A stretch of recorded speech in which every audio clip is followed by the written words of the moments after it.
اعوذ باللہ من الشیطان الرجیم، بسم اللہ الرحمن الرحیم۔ شروع اللہ تعالیٰ کی ذات کے بابرکت نام سے جو تمام کائنات کا خالق و مالک ہے، اور انگنت لا تعداد درود و سلام نبی آخر زمان صلی اللہ علیہ وآلہ وسلم کی ذات اقدس پر جو کہ وجہ تخلیق کائنات ہے۔ آج ہم جو ہے کہ ترجمہ پڑھیں گے 228 سے 232 تک۔ الطلاق مرتان، جو طلاق رجعی ہے وہ 2 مرتبہ ہے، یعنی آپ نے 2 مرتبہ طلاق دینی ہے۔ فَإِمْسَاكٌ بِمَعْرُوفٍ اور تصریح ہو، پھر روک رکھنا ہے دستور کے مطابق یا چھوڑ دینا ہے۔ یعنی آپ نے سب سے پہلے کیا کرنا ہے، 2 طلاقیں دینی ہے، اور اس دوران عورت کا کام ہے کہ وہ اپنے خاوند کے گھر ہی رہے اور اپنی عدت پوری کرے۔ پہلے جو طلاق دی، پھر اس کے بعد 1 ماہ گیپ ڈالیے، یا آپ نے 2 اکٹھی طلاقیں دے دی ہیں تو وہ عورت اپنے خاوند کے ساتھ رہے۔ پھر آگے اللہ تعالیٰ فرماتی کہ پھر آپ نے اپنے آپ کو روک کے رکھنا ہے کہ جو میاں بیوی کے درمیان تعلقات آپ ہوتے ہیں، یعنی میاں بیوی آپس میں ازدواجی تعلقات قائم کرتے ہیں، اگر وہ قائم ہو جائیں تو طلاق غیر مؤثر ہو جاتی ہے، ختم ہو جاتی ہے۔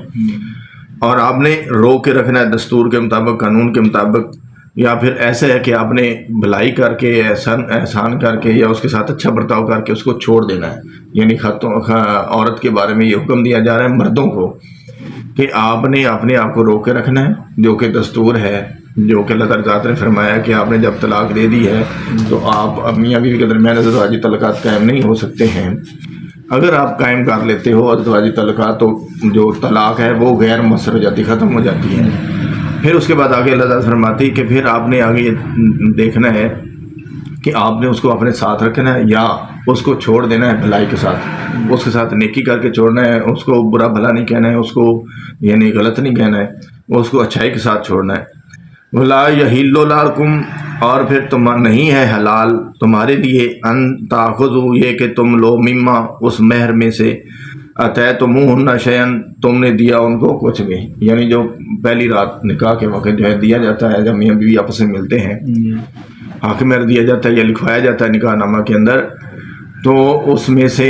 جو ہے مرد وہ حقدار نہیں ہے کہ جب وہ طلاق دے دے تو اس میں سے کچھ چیزیں واپس لے، نہیں، ایسا نہیں ہے۔ تو اس لیے جو ہے نا وہ حق مہر جو آپ نے دے دیا ہوتا ہے وہ آپ جو ہے واپس مانگنے کے حقدار نہیں ہو، اور نہ ہی آپ کو وہ مانگنا چاہیے۔ الا ان، مگر یہ کہ یہ خافا، وہ دونوں ڈریں، یعنی میاں بیوی دونوں ڈر جائیں، اللہ یقیمہ، اس بات سے کہ وہ قائم نہ رکھ سکیں گے حدود اللہ کی حدوں کو۔ یعنی اگر یہ خطرہ ہو، ڈر ہو کہ یعنی ہم اللہ تعالیٰ کی ذات کے احکامات کی پیروی نہیں کر سکتے ہیں، جو اللہ تعالیٰ کی ذات نے حدود مقرر کی ہیں کہ آپس میں ملنا نہیں ہے، حق مہر واپس نہیں مانگنا ہے، اگر ہم اس کو قائم نہیں رکھ سکتے اور وہ اس چیز سے ڈر جاتے ہیں،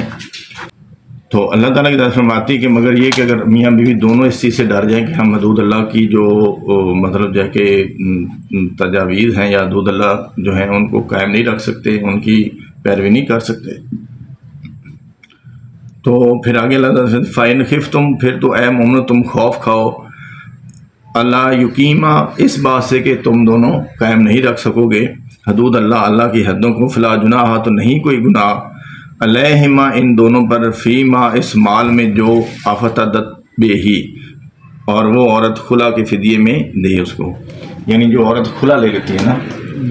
اس کو جو حق مہر ملا ہوتا ہے وہ اگر اپنی خوشی سے، اپنی رضامندی سے، یا اپنے خاوند کے کہنے پہ بھی یعنی اس مال میں سے کوئی مال واپس کر دیتی ہے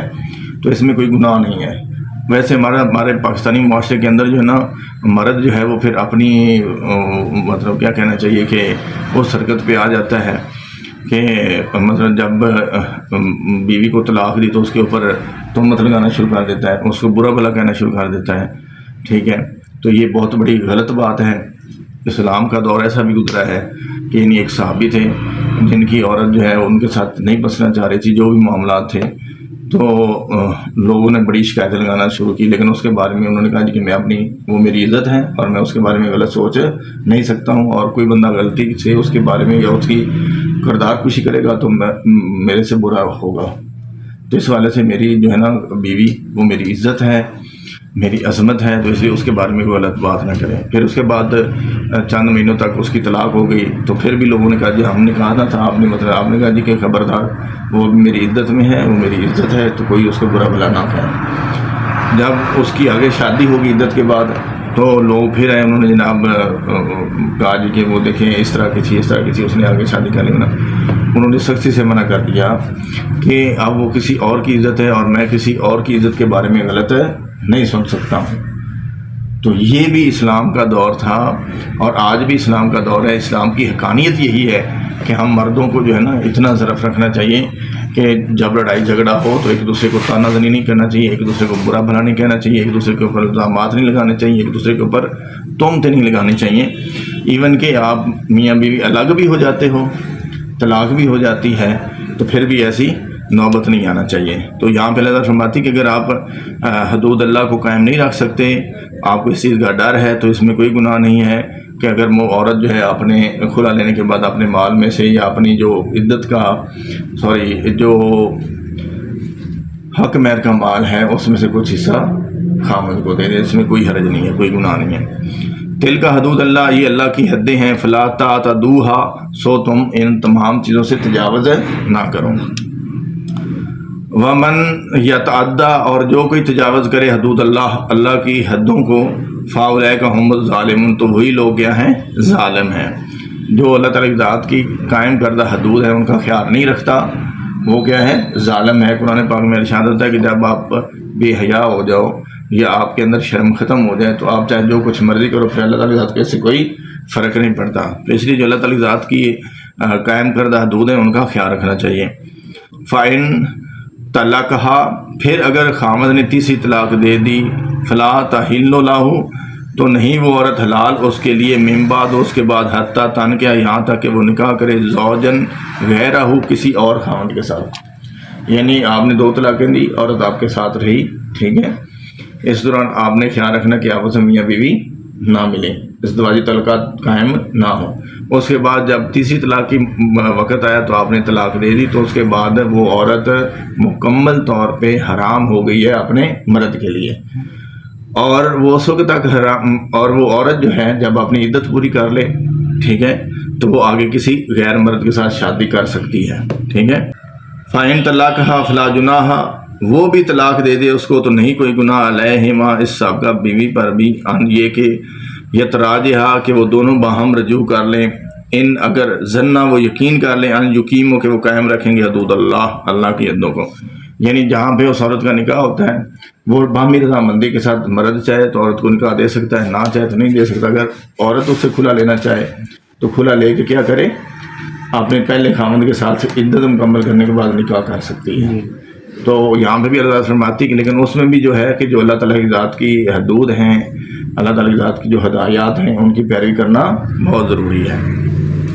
وَتِلْكَ حدود اللہ، اور یہ اللہ تعالیٰ کی ذات کی حدیں ہیں، یُبَيِّنُهَا، اور وہ بیان کرتا ہے انہیں، لِقَوْمٍ، ان لوگوں کے لیے، یعلمون، جو جانتے ہیں۔ یہ اللہ تعالیٰ فرماتا ہے کہ یہ میری نشانیاں ہیں، میرے احکامات ہیں، میری آیات ہیں، جو کہ میں نے اہل علم، اہل ایمان اور اہل مسلمان جو لوگ ہیں ان کے اوپر نچھاور کی ہیں، اور ان کو ان چیزوں کا علم ہے اور وہ اس چیزوں کے اوپر عمل کرنے کے پابند ہیں۔ وَإِذْ طَلَقْتُمْ، اور جب تم طلاق دو، النساء، عورتوں کو، فَبَلَغْنَ، پھر وہ قریب پہنچ جائیں، اجلہن، اپنی عدت کے، فَأَمْسِكُوهُنَّ، تو روک لو ان کو، بِمَعْرُوفٍ، دستور کے موافق۔ یعنی مطلب آپ نے طلاق دے دی، عورتیں آپ کے ساتھ گھر میں رہ رہی ہیں اور رہنا بھی چاہیے، ٹھیک ہے، آپ اس دوران کوشش کرو کہ اس کو آپ روک لو، جو اللہ تعالیٰ کی ذات کے بتائے ہوئے احکامات ہیں۔ یعنی اگر کوئی لڑائی ہوگی، غصہ ہو گیا، اگر مرد سے کوئی غلطی ہوگی تو وہ سوری کر لے، اگر عورت سے ہوگی تو وہ سوری کر لے۔ تو اللہ تعالیٰ فرماتی کہ مردوں کے لیے یہ کہ وہ اپنی عورت کو روک لیں اس عدت کے دوران، ٹھیک ہے، اور سرہن، یا چھوڑ دو ان کو، بے معروف، دستور کے مطابق، یا پھر جو ہے کہ عدت مکمل ہونے کے بعد ان کو چھوڑ دو،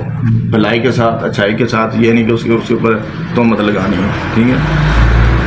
ولا تمسکوہن، اور نہ تم روکو ان کو، ضرارن، ستانے کے لیے، لیتا تدو، تاکہ تم زیادتی کرو، یعنی ان کو محض زیادتی کرنے کے لیے، یا اپنی انا کو تسکین پہنچانے کے لیے، یا مرد جو ہے اس کو ٹیز کرنے کے لیے روکے رکھتا ہے، تو یہ غلط بات ہے۔ اور اللہ تعالیٰ ذات کا یہ حکم ہے کہ آپ ایسا نہیں کر سکتے ہیں، اور آپ کو ایسا کرنے سے منع کیا گیا ہے،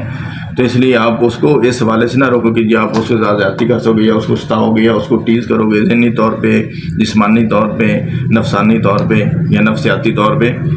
وَمَن يَفْعَلُ اور جو کوئی کرے گا ذَلِکَ یہ فقط ظلم نفسہ تو یقیناً وہ ظلم کرے گا اپنے ہی نفس پر. یعنی جو بندہ یہ کام کرے گا وہ اپنے ہی اوپر ظلم کرے گا. اس کی الٹیمیٹلی یعنی اولاد کے سامنے اس طرح کی کلمات کہے گا تو اولاد ڈسٹرب ہوئے گی، اس کو ان کا مورل ویلیوز خراب ہوں گی، مورل کریکٹر خراب ہوگا. اور اگر وہ عورت کے ساتھ کرے گا تو عورت جو اس کو دل سے تسلیم نہیں کرے گی اور اس سے اس کے خلاف بد دعائیں نکلیں گی، اور وہ بد دعائیں جو ہیں جو دل سے بات نکلتی ہیں وہ کسی بھی مظلوم کی وہ پھر عرش تک ہلا دیتی ہیں. تو اس لیے ہمیں یہ چاہیے کہ جو اللہ تعالیٰ کی ذات کے احکامات ہے اس کی روشنی کے اندر جو عورت آپ کے ساتھ نہیں گھر بسانا چاہتی ہے اس کو پیار سے سکون سے الوداع کر دیں، بجائے سے کہ اس کے اوپر تہمت لگائیں، اس کو زدکوب کریں، اس کو ماریں پیٹیں یا اس کو برا بھلا کہیں. یہ نہیں کرنا چاہیے. ولا تتخذوا اور نہ تم بناؤ آیات اللہ حرون اللہ تعالیٰ کی آیات کا ہنسی مذاق. یعنی اللہ تعالیٰ کی ذات نے جو آیات بتائی ہیں ان پر عمل کرنے کے لیے کہا ہے ہمیں. تو اللہ تعالیٰ فرماتی کہ آپ ان تمام آیات کی جو ہے کیا نہیں کر سکتے، ان آیتوں کی ہنسی مذاق میں جو ہے نا توہین نہیں کر سکتے، اور نہ تم ان کو مذاق بناؤ. واذکروا نعمت اللہ ہے اور یاد کرو اللہ کی نعمت کو علیکم جو تم پر ہوئی، وما اور اس کو بھی جو انزلہ اس نے نازل کی علیکم تم پر، من الکتاب کتاب والحکمہ اور حکمت، یعظکم وہ نصیحت کرتا ہے تمہیں بھی اس کے ساتھ. یعنی آگے یہ کہ اللہ تعالیٰ فرماتی ہے کہ آپ یاد کرو اللہ تعالیٰ کی ذات کی اس نعمت کو. اللہ کی ذات یہ فرماتی ہے کہ آپ اس نعمت کو یاد کرو جو میں نے آپ کے اوپر کی ہے. ایک تو امت محمدی صلی اللہ علیہ وسلم میں پیدا کیا، دوسرا آپ کو اللہ تعالیٰ کی ذات نے اہل اسلام میں پیدا کیا ہے، اہل مومنین میں پیدا کیا، پھر آپ کو نسبت محمدی عطا فرمائی، پھر اس کو وہ آپ کو اللہ تعالیٰ کی ذات نے یہ حکمت والی اور دنائی والی کتاب دی. ٹھیک ہے، اور یہ سب سے بڑا اللہ تعالیٰ کی ذات کا گفٹ ہے. اور اللہ تعالیٰ کہتی ہے کہ آپ اس نعمت کو یاد کرو کہ جو تم کو میں نے دی، اور پھر آپ کے لیے میاں بیوی کا رشتہ بنایا، پھر آپ کے اوپر میں نے اپنی رحمت نازل کی. کس کی صورت میں؟ اس کتاب کی صورت میں جو کہ حکمت اور نصیحت کرتی ہے تمہیں اپنے معاملات کے اندر. کیونکہ قرآن پاک کے اندر ہر چیز کا علاج ہے، ہر چیز کا حل ہے. تو اس لیے ہم نے اس قرآن پاک کو رائے ہدایت کے لیے استعمال کرنا ہے، اللہ تعالیٰ کی ذات کے احکامات کی روشنی میں زندگی گزارنے کے لیے کرنا ہے. واتقوا اللہ اور تم ڈرو اللہ سے، وعلموا اور جان لو ان اللہ بکل شیء علیم کہ بے شک اللہ تعالیٰ کی ذات ہر چیز کو خوب جاننے والا ہے، سننے والا ہے، اور اس کے بارے میں اس کو علم ہے.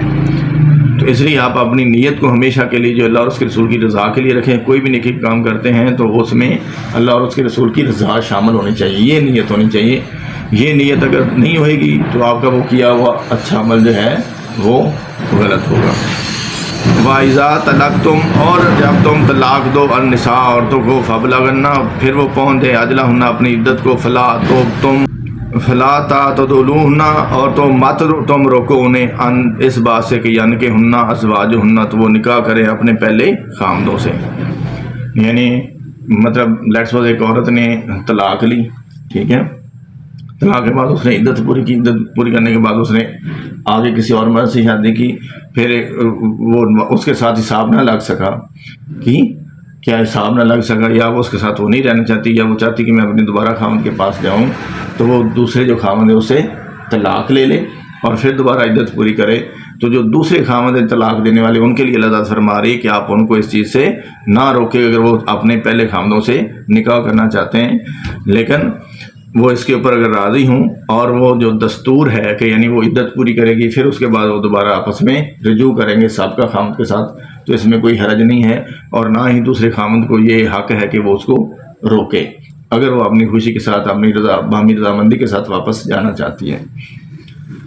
ذالکا یودو یہ بات نصیحت کی جاتی ہے بے ہی اس کے ساتھ من اس شخص کو جو کانا منکم ہے تم میں سے یومن و ایمان رکھتا باللہ ہے اللہ کے ساتھ و یوم الاخر اور آخرت کے ساتھ. یعنی یہ بات ان لوگوں کے لیے نصیحت ہے جو یوم آخرت کے اوپر اور اللہ تعالیٰ کی ذات کے اوپر ایمان رکھتے ہیں، اس کی بات کو اہمیت دیتے ہیں، اس اللہ اور اس کے رسول کی بات کے اوپر عمل کرتے ہیں. ذالکہ از کا یہ بہت پاکیزہ ہے، لاکم تمہارے لیے واطہر اور زیادہ صاف ہے. یعنی یہ جو عمل ہے کہ یعنی عورت نے دوسرے خاوند سے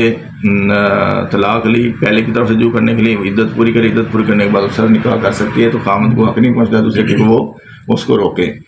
اگر وہ اس میں راضی ہے. تو اللہ تعالیٰ فرماتی ہے کہ یہ بہترین صاف ستھرا کام ہے اور بہت زیادہ یعنی جو ہے نا پاکیزہ کام ہے.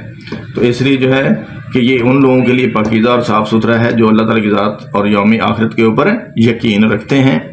واللہ اور اللہ یعلم جانتا ہے، وانتم اور تم لا تعلمون اور تم نہیں جانتے ہو۔ یعنی جس چیز کو اللہ تعالیٰ کی ذات جانتی ہے اس کو انسان یا آدم نہیں جان سکتا۔ ہو سکتا ہے کوئی چیز آپ کو اچھی لگتی ہے اور اللہ تعالیٰ کی ذات کی طرف سے وہ آپ کے حق میں اچھی نہ ہو، اور ہو سکتا ہے آپ کو جو چیز اچھی نہ لگتی ہے اور وہ آپ کے حق میں ہو رہی تو وہ آپ کے حق میں بہت اچھی ہو۔ تو دلوں کے راز یا اس دنیا کے اندر جو بھی چیز ہو رہی ہے اس کا تو اللہ تعالیٰ کی ذات کو پتہ ہے نا، تو اللہ کی ذات بہتر جانتا ہے کہ اس بندے یا اس بندی کے لیے کون سی چیز اچھی ہے کون سی بری ہے۔ تو ہمیں اللہ اور اس کے رسول کی رضا میں راضی برگزار رہنا ہے اور ان کے احکامات کی روشنی میں کام کرنا ہے۔ اللہ تعالیٰ کی ذات ہمیں عمل کی توفیق عطا فرمائے اور پاکستان اور پاکستانی قوم کو شر شیطان اور شر انسان سے محفوظ رکھے۔